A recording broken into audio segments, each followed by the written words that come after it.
Eu quero que todos vocês percebam agora que a mídia católica está nos dizendo que em 2026 o Papa Leão vai implementar a sua marca. E antes de ler essas coisas, quero que todos vocês, minha família, na seção de comentários, me digam claramente, digam-me claramente, qual é a marca da Igreja Católica Romana? Qual é a marca da besta? Ok, enquanto vocês refletem em oração, enquanto digitam, aqui está a declaração. Embora 2025 seja para sempre lembrado, mais uma vez, como o ano em que a Igreja Católica teve seu primeiro Papa americano. É provável que 2026 seja o ano em que o Papa Leão XIV comece, palavra-chave, a plenamente, palavra-chave, deixar sua marca. Queridos, vamos remover todo o lixo, ok? E vamos chegar ao núcleo. Qual é o objetivo final de todo Papa? Qual é o objetivo final do último Papa? Seja ele quem for, não será para cumprir a profecia, para impor a marca da besta, a marca da sua igreja? É isso. E tudo começa na América?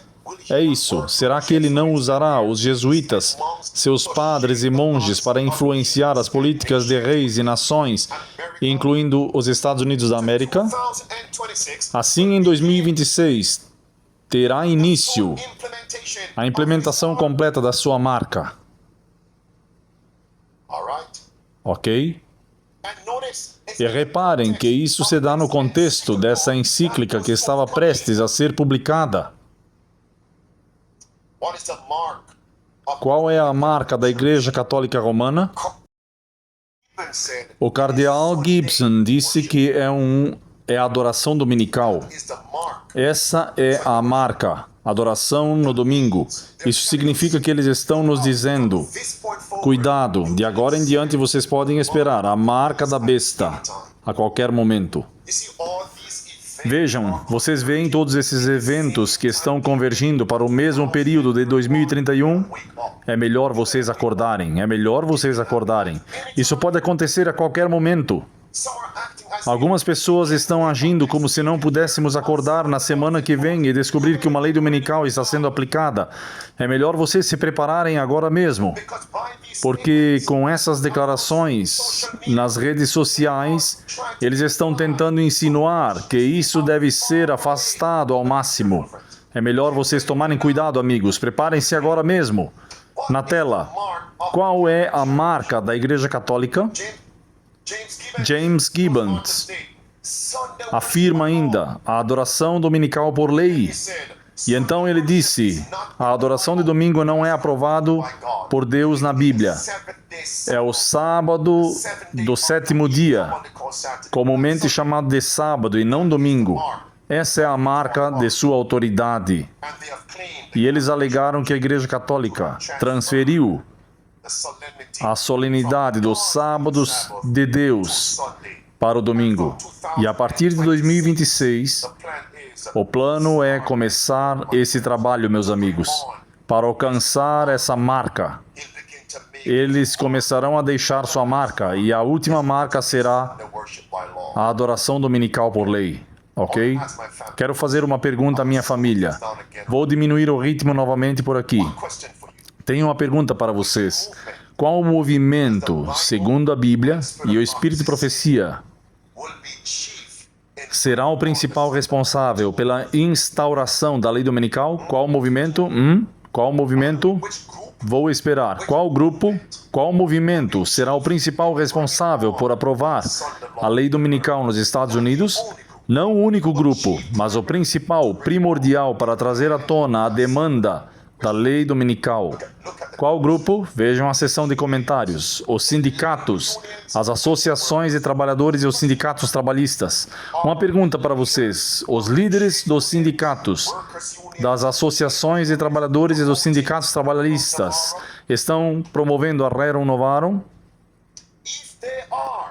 Se forem mesmo, vocês sabem que horas são? Na tela, pregador. Este é Sean O'Brien, o chefe do Sindicato Trabalhista nos Estados Unidos. Escutem o que ele diz. Caminhoneiros, me deem isso. Na semana passada, o Sindicato Teamsters dos Caminhoneiros organizou um evento especial para celebrar o legado da Rerum Novarum. Parem. O que eles estavam comemorando? Os caminhoneiros, líderes dos sindicatos e membros dos sindicatos Rerum Novarum. E o Papa Leão XIV disse, não, vamos usar o dia memorial para lançar minha primeira encíclica, que seguirá os passos da encíclica do Papa Leão XIII. Mais uma vez. Na semana passada, o Sindicato dos Caminhoneiros organizou um evento especial para celebrar o legado da Rerum Novarum e o trabalho conjunto da Igreja Católica e do movimento sindical. Rerum Novarum foi escrita na sequência da Revolução Industrial. Isso nos lembra que os seres humanos não são instrumentos feitos para serem moídos e descartados. A economia deve existir para servir a humanidade e não o contrário. Nos caminhoneiros, nossos membros são capacitados para construir famílias, recebendo salários e benefícios necessários para sustentar seus filhos e parceiros. Como membros do sindicato Teamsters, você tem interesse em manter uma comunidade forte. Você sabe o que significa comprar uma casa, investir no futuro, pagar impostos, taxas e viver com a dignidade de saber que pode prover os seus entes queridos. O sonho de tantos americanos hoje em dia. Amados, observem o que a declaração diz agora. O recém-eleito Papa Leão XIV, nascido Robert Prevost. Vocês sabem de que cidade esse homem é originário? Meus queridos, vou lhes contar, mas me digam onde nos Estados Unidos da América ficava o epicentro do movimento operário na década de 1800? Em que parte da América? Por favor, não me digam Nova York. Não me digam Orlando. Que cidade, meus amigos? Não me digam Atlanta. Em qual cidade? Chicago. Todos esses pontos estão conectados. Amados, as peças foram encaixadas. Os acontecimentos atuais estão cumprindo as profecias de décadas. O que torna esses pontos diferentes? O prazo está se aproximando. Na tela, pregador, na tela. Escutem o que está escrito aqui, meus amigos. Ele é de Chicago. É isso. O epicentro do movimento trabalhista na América. E o que Jonathan Berry está pedindo? Adoração dominical por lei para o movimento trabalhista?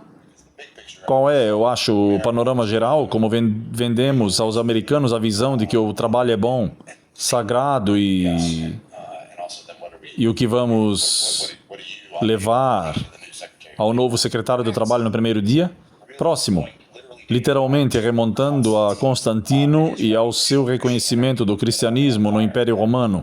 Existe uma tradição bastante consistente na civilização ocidental de tirar o domingo de folga, seja do comércio ou da misericórdia. Para o quê? Para adoração. Mas é o descanso, é o tempo com Deus. Tempo para adorar a Deus. Amados, pregador, essas coisas são, no mínimo, surpreendentes, muito surpreendente. Escutem o que essas declarações dizem, com base nas inspirações. Os sindicatos, sim, os sindicatos trabalhistas, os sindicatos dos trabalhadores, trarão um tempo de angústia, qual nunca houve desde o início dos tempos. Em que época estamos vivendo? Os sindicatos, é isso, que as greves representam um tempo de angústia que está diante de nós. E para muitas famílias, a mudança das cidades se tornará uma necessidade. Alguém se lembra da data exata da próxima? Caso os sindicatos, as associações de trabalhos, os sindicatos de caminhoneiros não consigam seus contratos da maneira que desejam, uma greve nacional haverá em todos os setores. Que ano? Misericórdia. Antes que eu pergunte,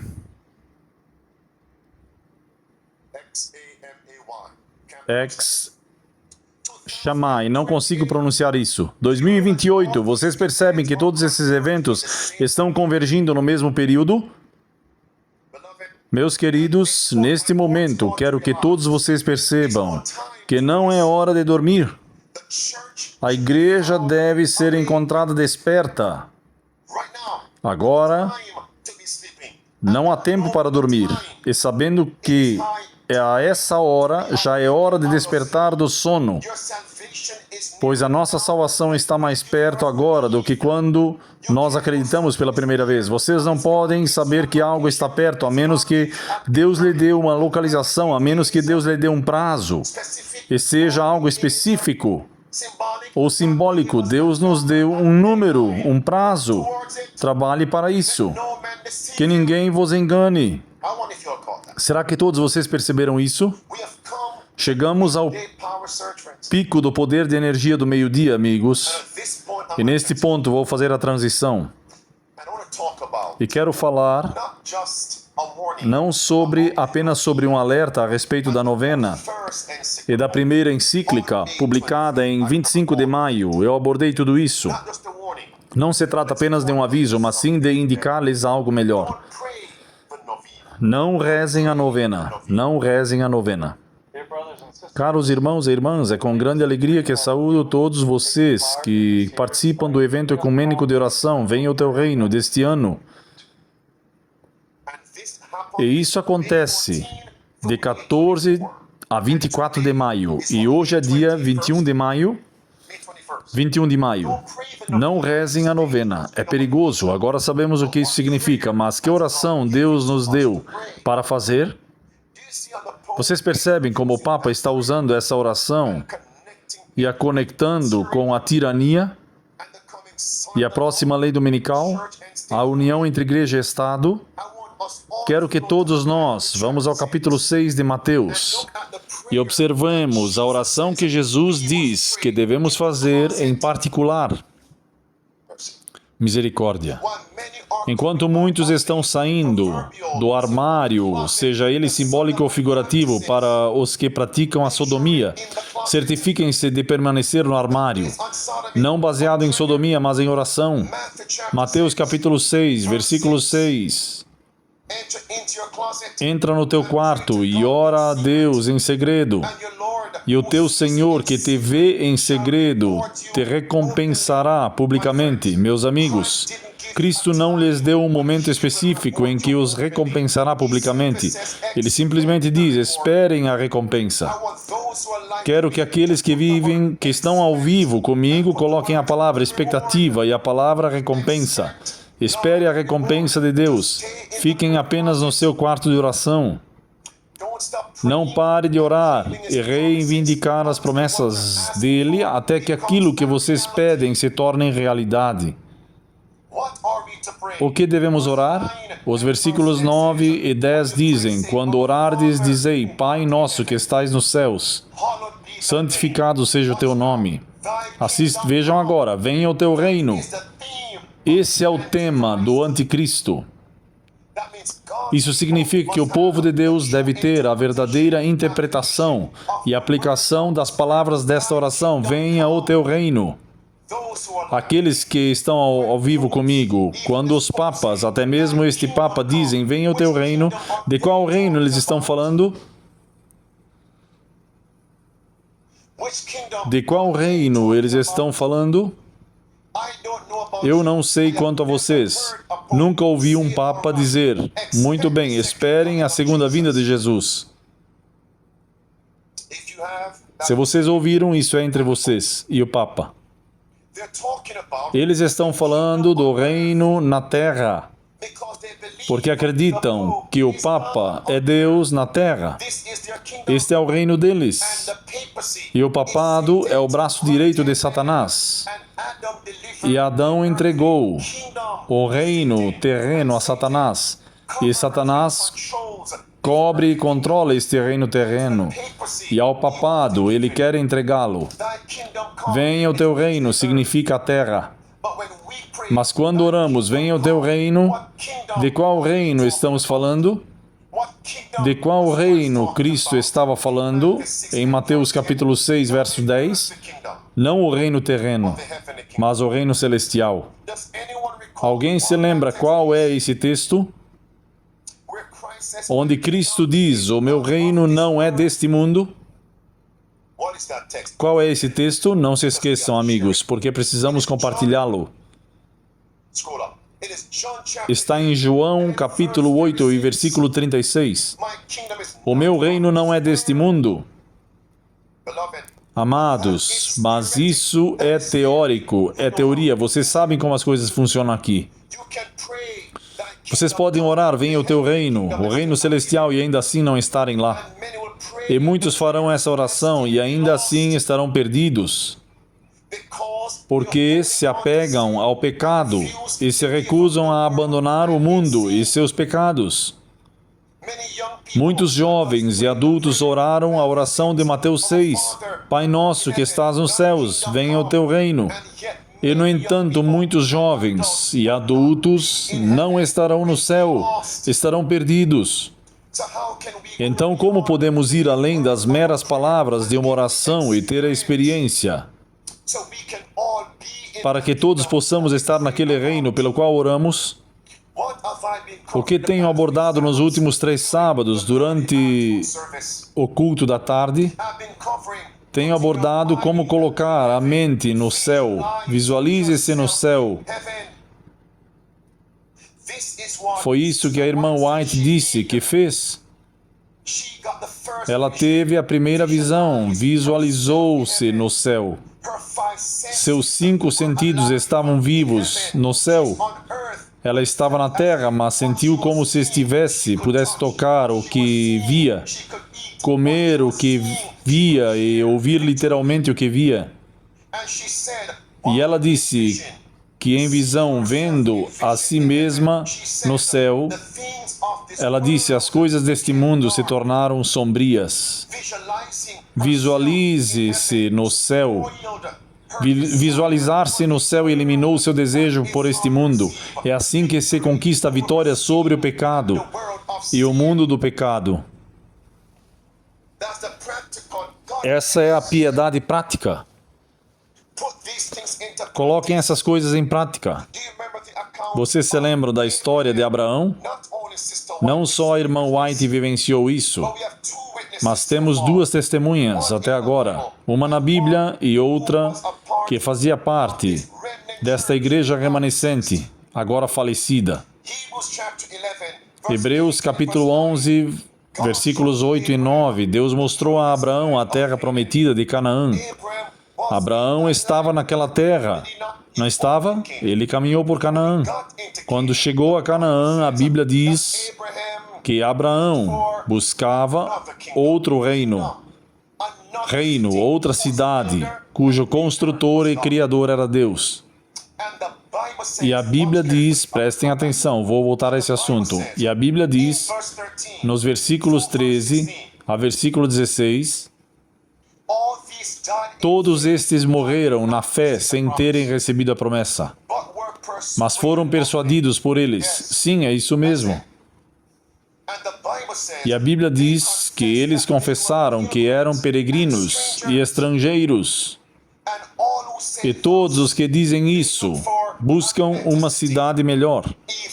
Sim, a cidade celestial.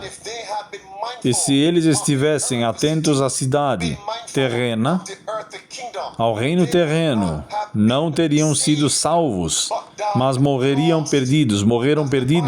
Essa é a Bíblia, meus amigos. Abraão se visualizou no céu. Era lá que sua mente estava. Como resultado, ele morreu na fé e receberá a promessa celestial. Porque onde sua mente está, é onde você vai parar. Lucas capítulo 12, prestem atenção. Lucas 12, versículo 34. Pois onde estiver o seu tesouro, aí estará também o seu coração. Onde está sua mente? Onde está o seu tesouro? Cristo é o seu tesouro. Cristo é o seu tesouro. Tesouro, que tesouro há no céu? Senhor, tenha misericórdia disso. ouro e pérolas, etc. Pare. Onde está o seu tesouro? Você já começou todas as manhãs, logo ao acordar, em momentos de devoção, se visualizando no céu? E se você morrer naquele dia, suas memórias serão retomadas na ressurreição, de onde pararam quando você morreu.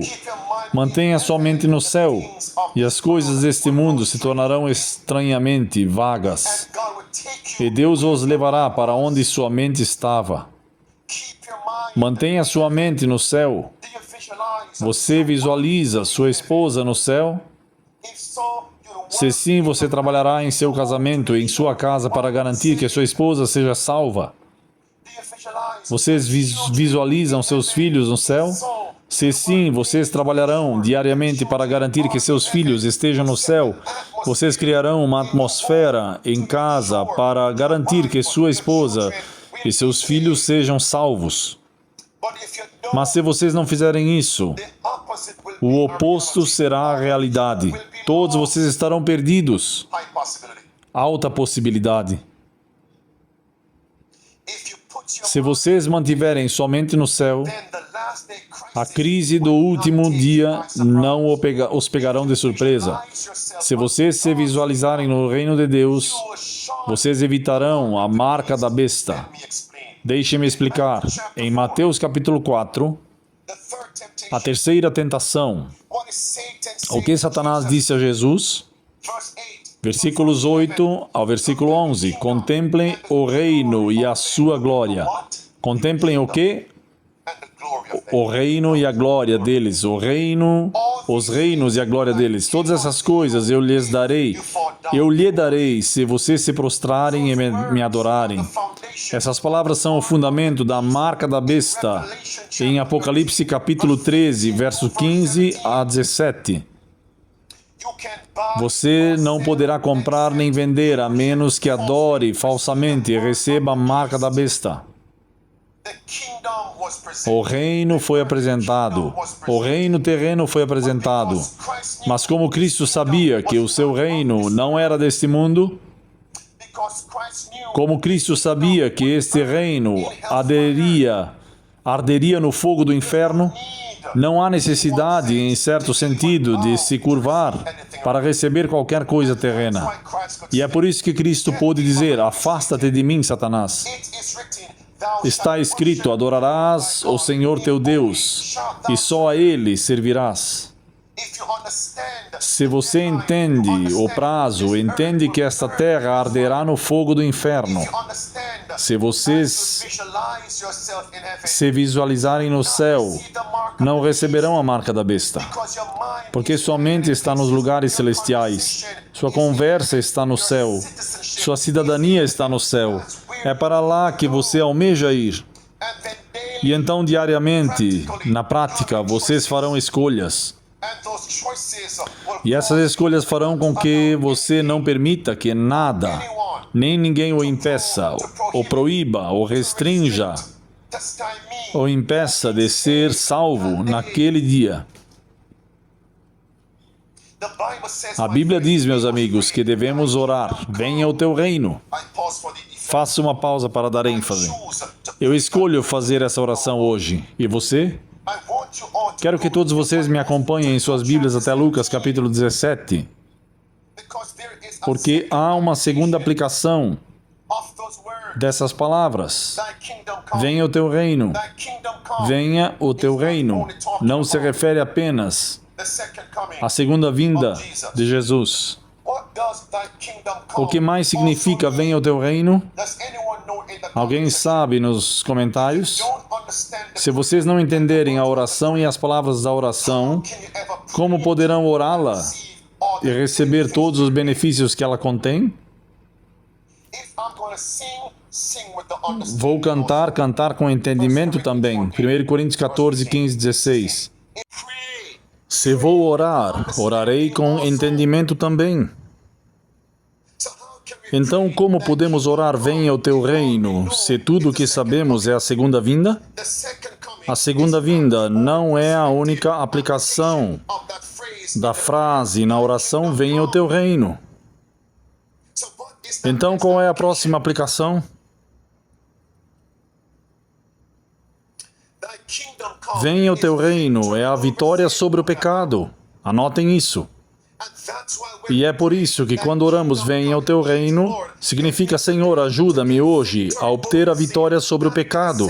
Essa é a segunda aplicação. Venha o teu reino. E somente aqueles que experimentarem, venha o teu reino, a vitória sobre o pecado, entrarão e experimentarão literalmente, praticamente, fisicamente, venha o teu reino, o segundo advento. Venha o teu reino, o terceiro advento, na Nova Jerusalém. Vamos confirmar. Venha o teu reino, vitória sobre o pecado. Em Lucas capítulo 17, versículo 20, verso 21 e verso 22. Jesus diz, o reino de Deus está dentro de vós. E muitas pessoas pensam que isso contradiz o segundo advento, a terceira vinda a Jerusalém literal.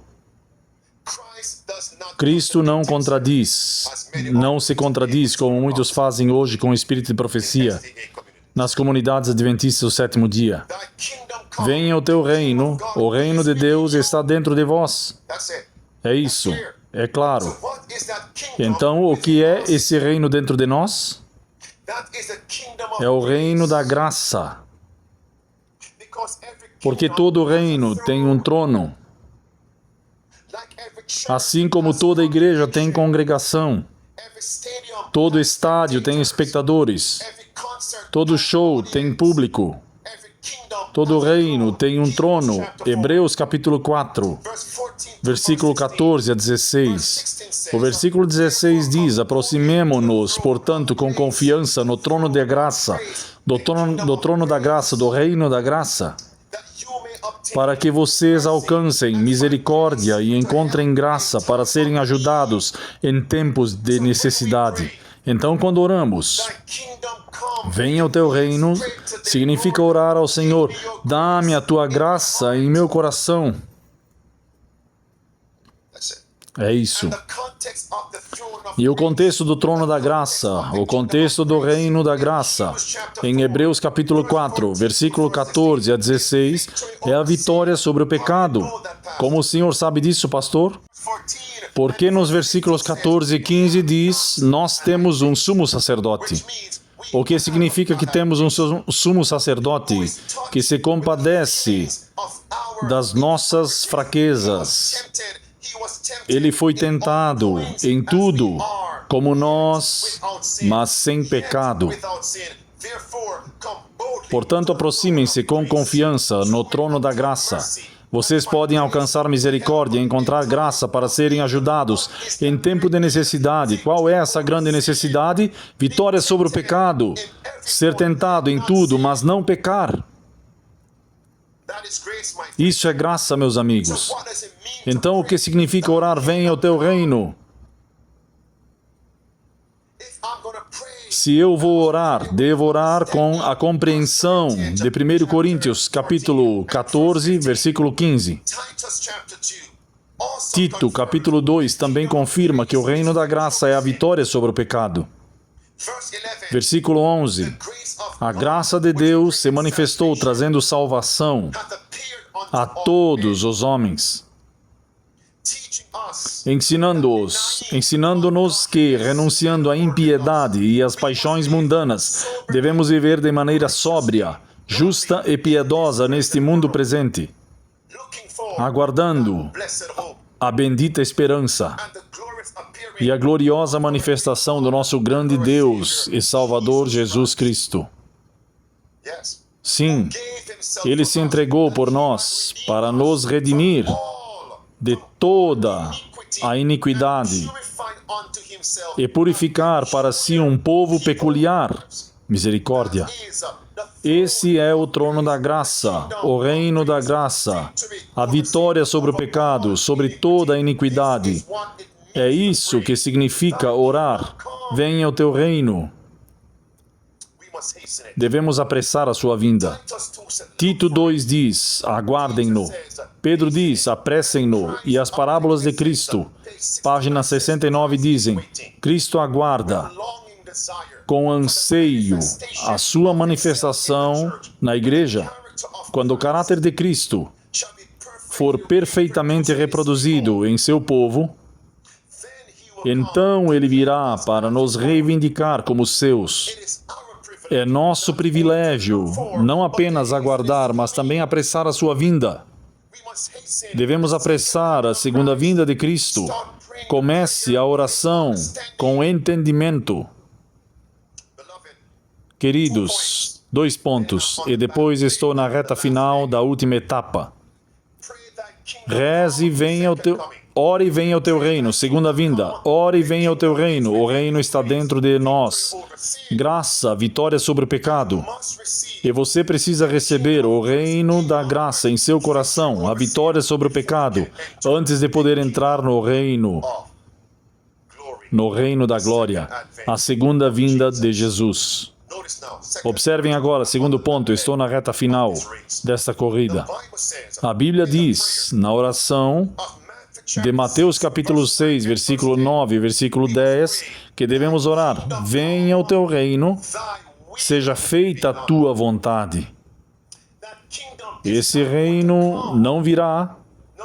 Não entraremos no reino de Deus até que a sua vontade seja feita.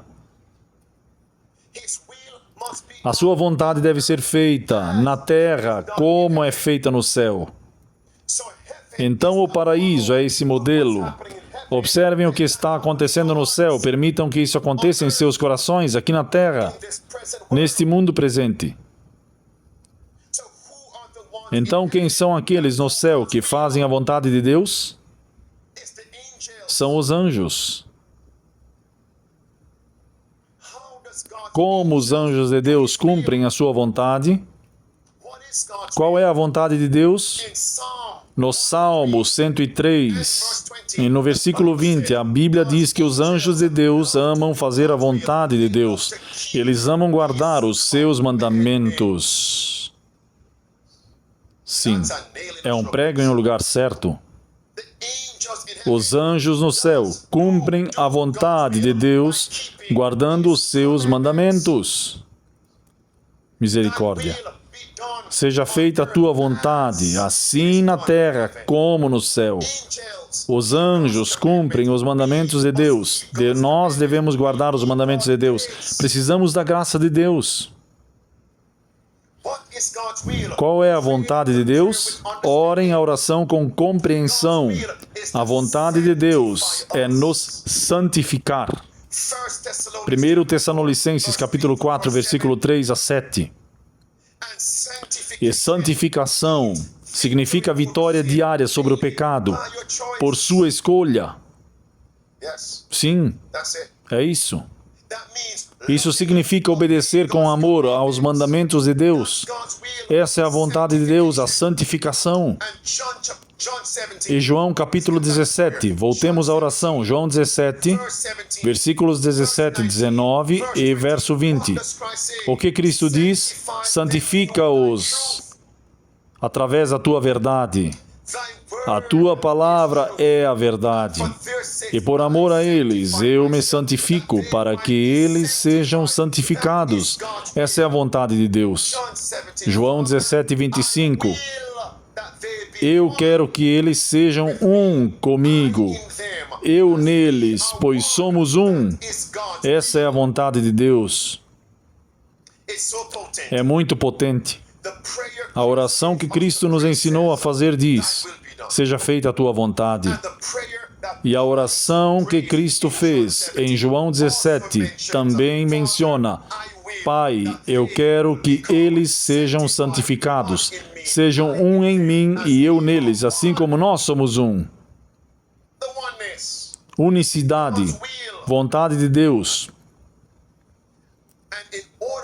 E para que possamos orar com entendimento, compreender, é preciso uma experiência. Os jovens estão abandonando a verdade presente. Os adultos estão falhando espiritualmente, porque simplesmente repetem palavras e não têm a experiência necessária para realizar, cumprir e colocar em prática os ensinamentos. Que a tua vontade seja feita em mim. Essa é uma instrução. André, quero que a minha vontade seja feita em ti.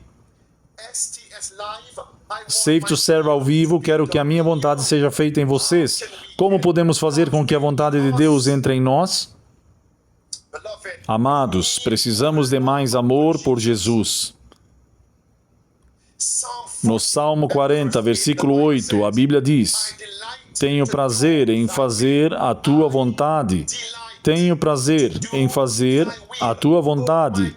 Oh, meu Deus, sim, a tua lei, os teus mandamentos, a tua vontade estão no meu coração. E começa com alegria, deleite, alegria, alegria. Tudo começa com amor.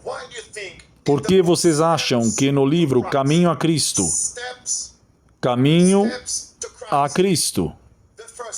o primeiro capítulo se chama O Amor de Deus? O amor de Deus pelo homem. Porque o amor é o combustível do carro, do veículo. Sem combustível você não vai a lugar nenhum. E um carro pode ter combustível. Deixe-me chegar ao petróleo. Um carro pode ter combustível, mas se o motor não tiver óleo, ele não vai funcionar. O amor é o óleo do motor. O amor é o combustível no tanque. É amor que precisamos. Como conseguimos esse amor? O Desejado de Todas as Nações, página 823. Seria bom dedicarmos 1 hora por dia à reflexão, contemplação sobre a vida de Cristo. Devemos analisar ponto por ponto e deixar a imaginação captar cada cena, especialmente as cenas finais. Medite sobre suas cenas finais. Por quê? Porque você entende que está vivendo os momentos finais da história da Terra. Quando há urgência, você encontra a verdadeira experiência. Sem urgência, sem experiência. Na mosca. Um prego no lugar certo.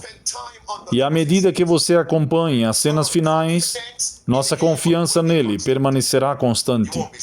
Você não ficará estressado nem deprimido. Nosso amor será intensificado. Se vocês me amam, obedecerão aos meus mandamentos. E vocês serão mais profundamente impregnados pelo Espírito de Deus. Essa é a experiência da chuva anterior, a experiência da chuva posterior, da serôdia, a vitória sobre o pecado. Depois de selado, você pode dar a mensagem do alto clamor. Tua vontade, se você não faz isso diariamente, você é uma alma perdida.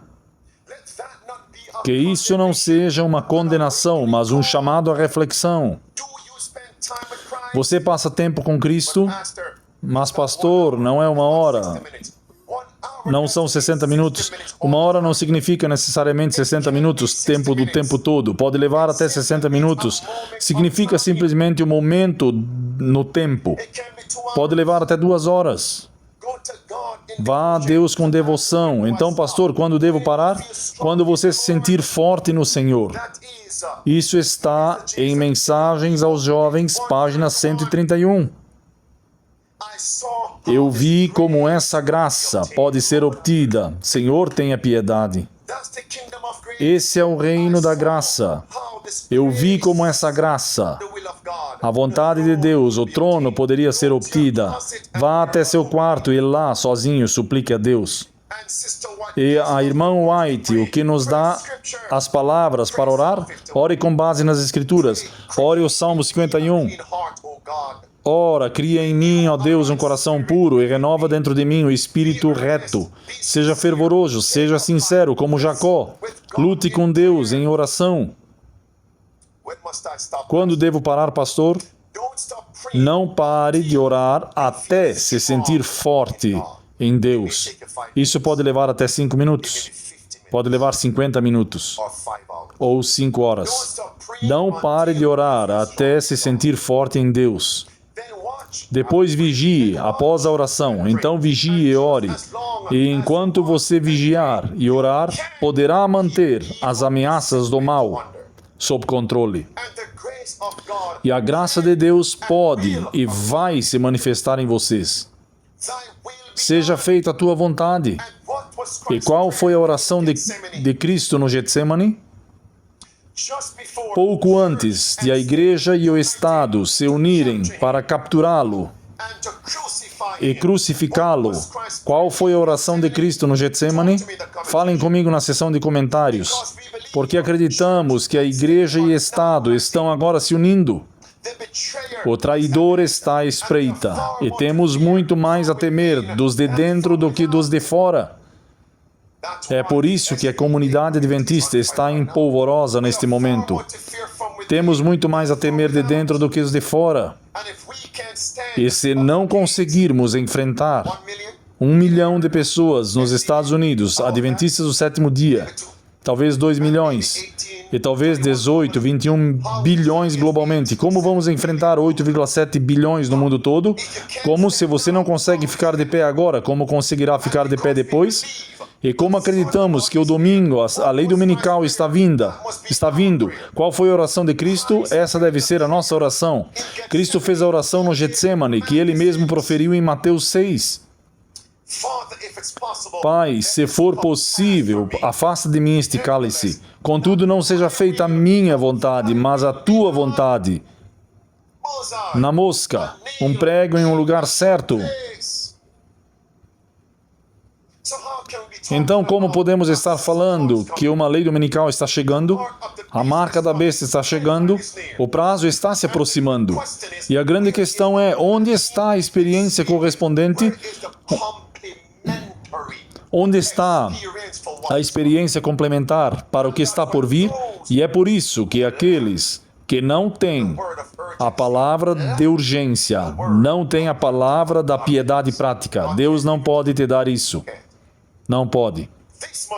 Essa deve ser a nossa experiência no Getsemane. E é por isso que Deus está nos chamando para a nossa convocação de verão de 30 de julho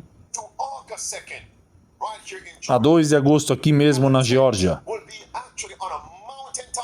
E a tenda ficará no topo de uma montanha com vista de 360 graus para todo o complexo. Assim podemos ter uma experiência no topo de uma montanha. Uma experiência nos andares superiores, uma experiência no Éden e uma experiência no Getsemane. E neste próximo mês de junho, dia 6 de junho em Kingston, Jamaica, a convocação do Sábado da Verdade presente com essa experiência prática, espiritual e genuína experiência será recebida por aqueles que forem sinceros. Quando Deus prepara a mesa, venham e participem da festa. Vocês podem morrer hoje. O tempo de graça está prestes a terminar. O prazo está se aproximando. Preparem-se, preparem-se, preparem-se. Estejam preparados antes que seja tarde demais. Finalizado.